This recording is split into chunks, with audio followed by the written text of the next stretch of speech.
Hello, and this is our session today on sprint interval training. So I'm doing sprint interval training body weight only.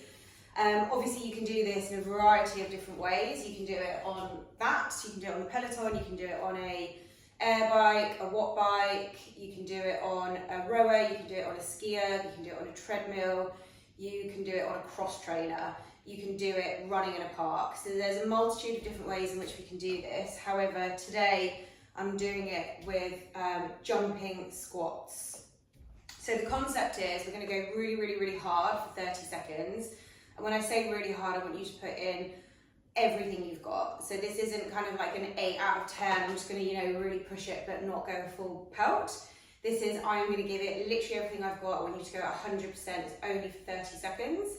And then we get to rest. Now, the resting period is where this may make it a little bit difficult for certain people to follow, just depending on how much time you need to rest. But I'm obviously just going to take the time that I need. If you need a bit longer, no problem, just pause the video and then start again when you're ready. If you want to go faster, of course go faster. But the concept is that we do need to let ourselves rest enough so that the next time that you go, you are giving it 100%. If you're not resting enough, you're not going to be able to give it as much as you would like when you go the next time round. So typically what I would say is the resting period could be really anywhere between kind of 1.5 minutes and 3 minutes, depending. And I use my watch. I'll just kind of use my watch here because it will tell me what my heart rate is. So when my heart rate drops under 100, then typically I'm good to go. However, at the end of the day, we know best how we feel. So if you're still gasping for breath, if you haven't quite recovered, you're not ready. If you obviously have got your breath back and you're feeling like you're good to go, then you probably are. So it's that scientific. Right, okay, so let's get going. In 3, 2, 1.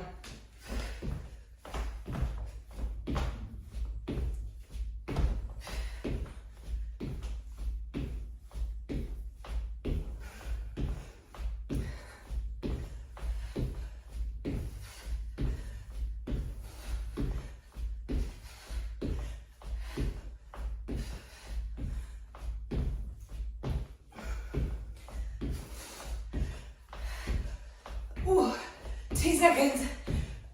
Oh, right. Whew. And you know when you're doing, when you're really pushing it, because the last 10 seconds are going to feel really tough. Whew.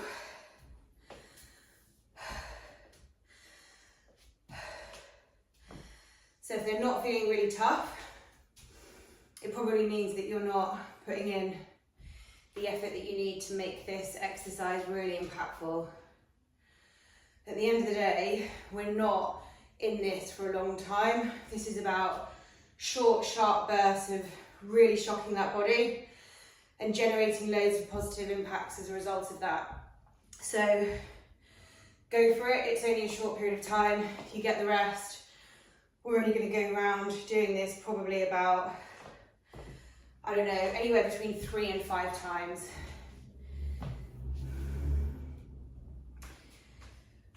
Whew. Right. Just catch my breath. Have a move around. Do whatever you need to do.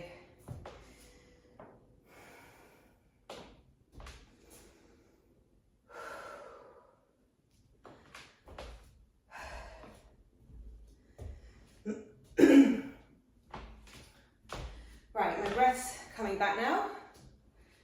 I'm starting to think about the next round.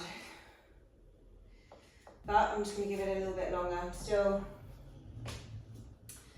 kind of fully catching my breath, enough to give it a full go again next time. So in 15 seconds, I'm going to go again.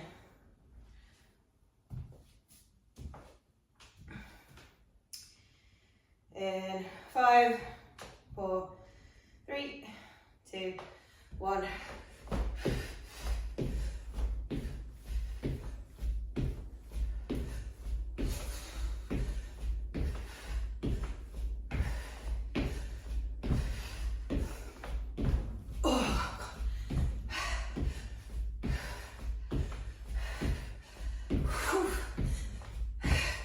10 seconds left, really kidding. Oh. Oh. Right.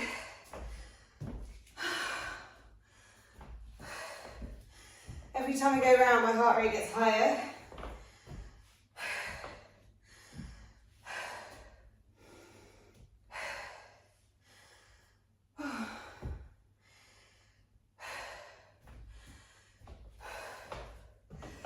Really want to be pushing our heart rate up to close to the heart rate max. And if you need to calculate your heart rate max, quite simple. It is 120 minus your age. So whilst that's quite a generic way of calculating it, it's what most people use just to get that kind of rough guide.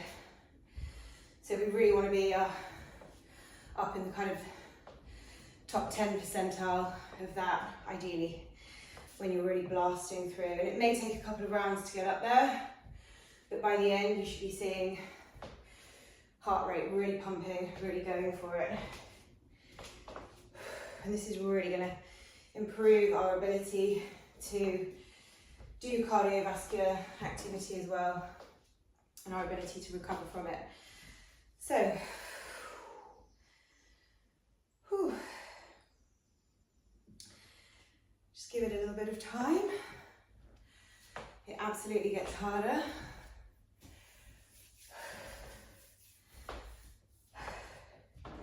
It's also different when you're using different types of equipment, figuring out, you might have a preference for one exercise over another, which is absolutely fine. They all ultimately do the same thing. But in my experience, when I'm doing my sprint interval training on each piece of equipment, it's always just slightly different. Whew. Breathe. Roll the shoulders. And the legs. Really working, this is an all over body move, we're really working our glutes, our quads, our core in this. Whew.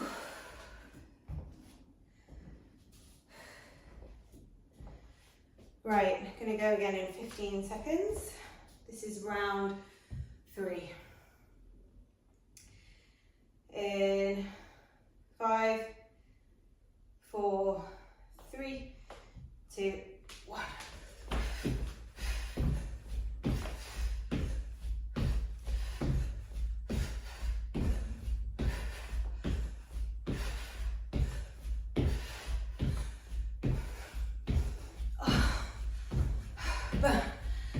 Keep going.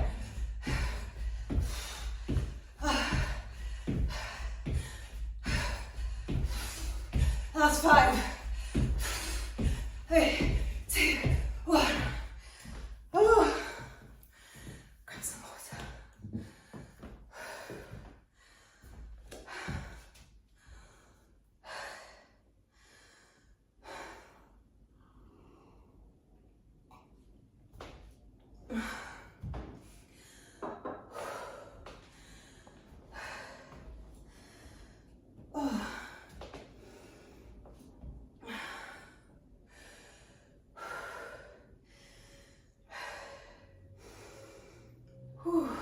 Try and breathe in through the nose. Out through the mouth. Starting to get hard now. 2 rounds left if you want to stick with me. That is literally just 1 minute of work left. And then we're done. Oh.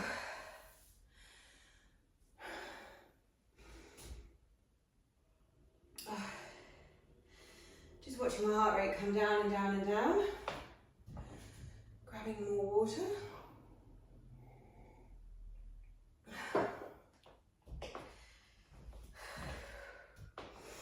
Have a bit of a stretch. Open up the lungs.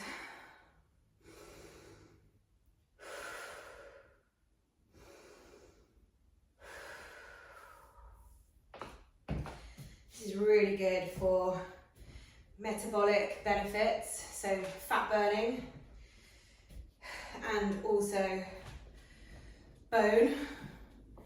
Jumping is really good for bone density, and also obviously we're really using our muscles here, so really kind of protecting that muscle lean mass. Whew. I actually love it in a way. I know it sounds a little bit warped, but just getting through something quite quickly. We don't have to be spending hours and hours and hours in the gym for this kind of thing. It is short, sharp bursts, and then move through it. You want to shock the body. Right, so let's think about round 4 in 15 seconds. So just going to take a few more breaths.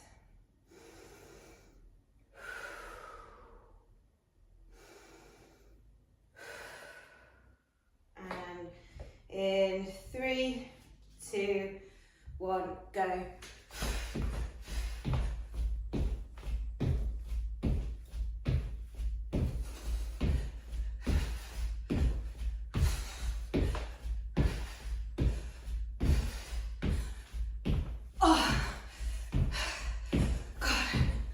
Give up, and give up. 5 seconds. Go, go, go. One more. That is how it should feel.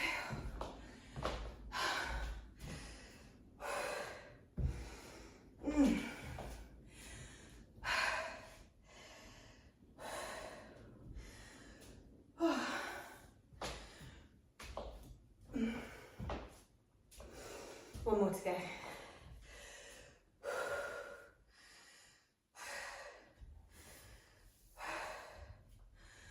We've only been doing this for about 15 minutes. So once we've finished the last one and recovered, we're done. 20 minutes. Boom, boom, boom. Obviously, you need a warm up. And I would also recommend a cool down afterwards, just some gentle stretching. Just before you crack on with the rest of your day. Especially if you're sedentary, going from doing something like this to just sitting down immediately and staying there for a couple of hours isn't recommended. So do a bit of stretching. If you are going to be sitting down for long periods of time during the day, which we often are, then just make sure you get up every hour or so. Have a mooch around the house, make a cup of tea, something like that. Okay, so I'm still catching my breath. Probably some talking. Whew.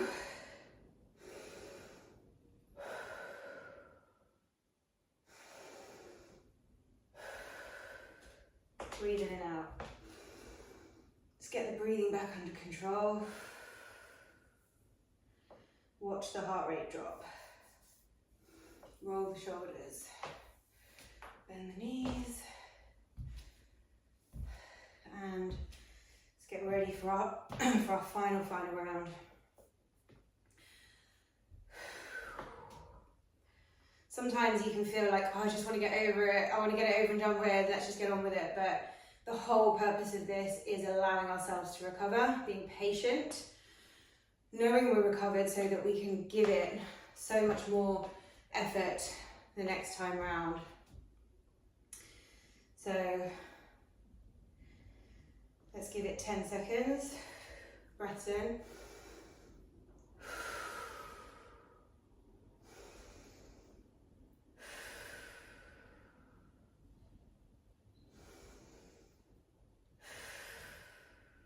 And in 5, 4, 3, 2, 1, go.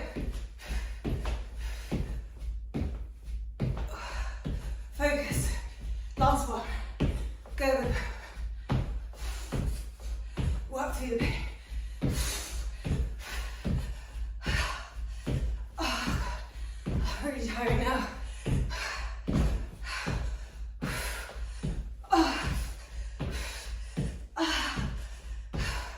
5, 4, 3, 2, 1. Oh, God.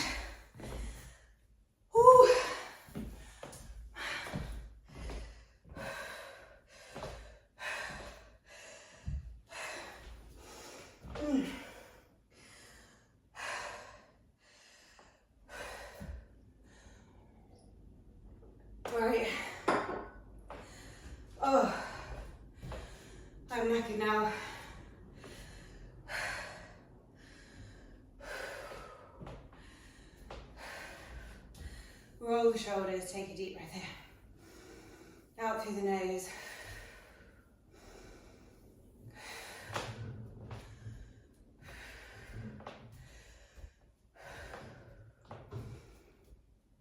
Oh, 5 is enough. If you're going that hard, you don't need any more.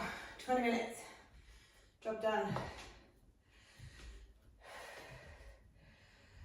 And I do this probably about once or twice a week. I don't really do it more than that. There's no need to do it that much. But depending on what I'm doing, if I'm on the bike or on the treadmill, something like that, doing my sprints, then I will incorporate in some jumping on another day, because the jumping itself is a separate benefit. That's the bit that strengthens the bones.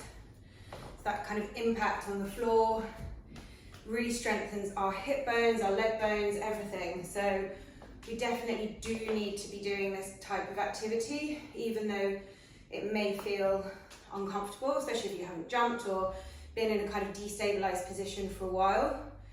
Best not just to start with something like this, but to start incorporating a few little jumps and build up from there. You'll know obviously what your body can do and where you're at, so listen to that and make sure that you go at your own pace ultimately and build up to something gradually. But this is a kind of great combination. Kill two birds with one stone: sprint interval training, jump plyometric training in one go. Anyway, hope you enjoy.